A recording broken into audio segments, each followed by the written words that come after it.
Hi friends, మీ విజయవాడ అమ్మాయి. ఈరోజు recipe chicken పచ్చడి.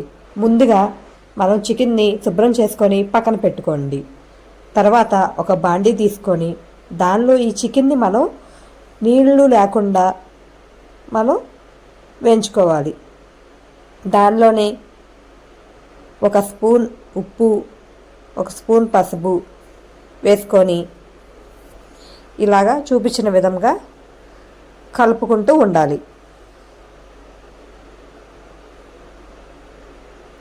మనకి చికెన్లో ఉన్న వాటర్ మొత్తం కూడా పోయేలా చూసుకోవాలి.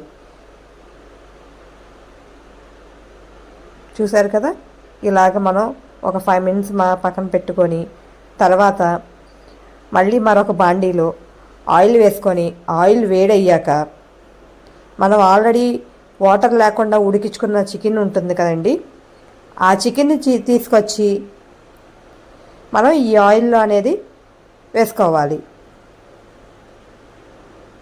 మనం ఇలా కలుపుకుంటూ మనం పొయ్యి అనేది స్లిమ్లోనే పెట్టుకోవాలండి. ఎందుకంటే మనకి ఇవి ఉడకవు హైలో పెట్టుకుంటే.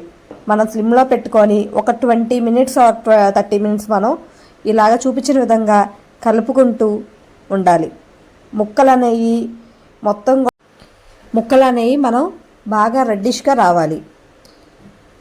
చూసారు కదండి, చూపించిన విధంగా ఇలాగ మనకి నెమ్మదిగా స్లిమ్లో పెట్టుకొని ఇలా వేయించుకోవాలి. మరో పక్కన ఒక ప్లేట్లో బిర్యానీ దినుసులు, ధనియాలు, ఆవాలు, జీలకర్ర, మెంతులు వేసుకొని మరొక బాండీలో మనం ఇలా చూపించిన విధంగా లో ఫ్లేమ్లోనే మనం ఇలా వేయించుకోవాలి.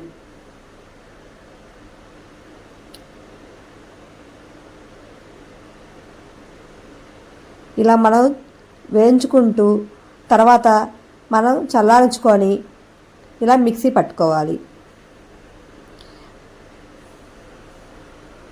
చూసారు కదా, ఇలా మిక్సీ పట్టుకొని పక్కన పెట్టుకోవాలి. ఈలోపు మనం ఆల్రెడీ చికెన్ అనేది ఫ్రై చేస్తున్నాం కదండి, ఇలాగా రెడ్డిష్ వచ్చేంత వరకు చికెన్ అనేది ఫ్రై చేసుకుంటూ ఉండాలి. ఇది కూడా పక్కన పెట్టుకొని ఆల్రెడీ బాండీలో ఉన్న ఆయిల్లో మనం 2 స్పూన్ అల్లం వెల్లుల్లి పేస్ట్ అనేది వేసుకోవాలి. అల్లం వెల్లుల్లి పేస్ట్ మనకి ముఖ్యంగా పచ్చివాసన పోయేంత వరకు వేయించుకోవాలండి. ఎందుకంటే చికెన్ పచ్చడి కాబట్టి మనకి పచ్చివాసన ఉంటే కనుక చికెన్ పచ్చడి అనేది నిలవ ఉండదు. అందుకనే జాగ్రత్తగా అల్లం వెల్లుల్లి పేస్ట్ అనేది బాగా మనకి పచ్చివాసన పోయేంత వరకు కూడా చూపించిన విధంగా వేయించుకుంటూ ఉండాలి. ఇలాగ బాగా వేయించుకొని మనం ఇలా తిప్పుకుంటూ ఉండాలి. లో ఫ్లేమ్లోనే వేయించుకోవాలండి. ఎందుకంటే హైలో పెట్టుకుంటే అల్లం వెల్లుల్లి పేస్ట్ అనేది మాడిపోతుంది. ఇలాగ మనకి పచ్చివాసన పోయేంత వరకు వేయించుకొని మనం పక్కన పెట్టుకున్న చికెన్ అనేది దీనిలో వేసుకోవాలి.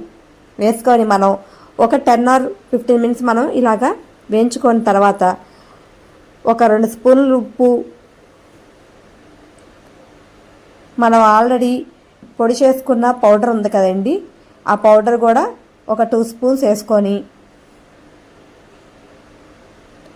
మనం కారం అనేది మీ స్పైసీకి తగ్గట్టు కారం అనేది వేసుకొని ఇలా మొత్తం తిప్పుకోవాలి.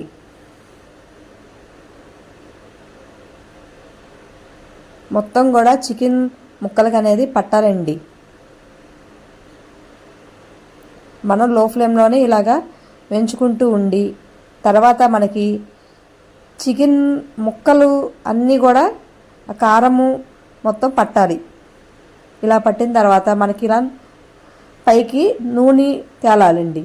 ఇలా తేలిన నూనెని పక్కన పెట్టుకొని మనం చల్లార్చుకోవాలి.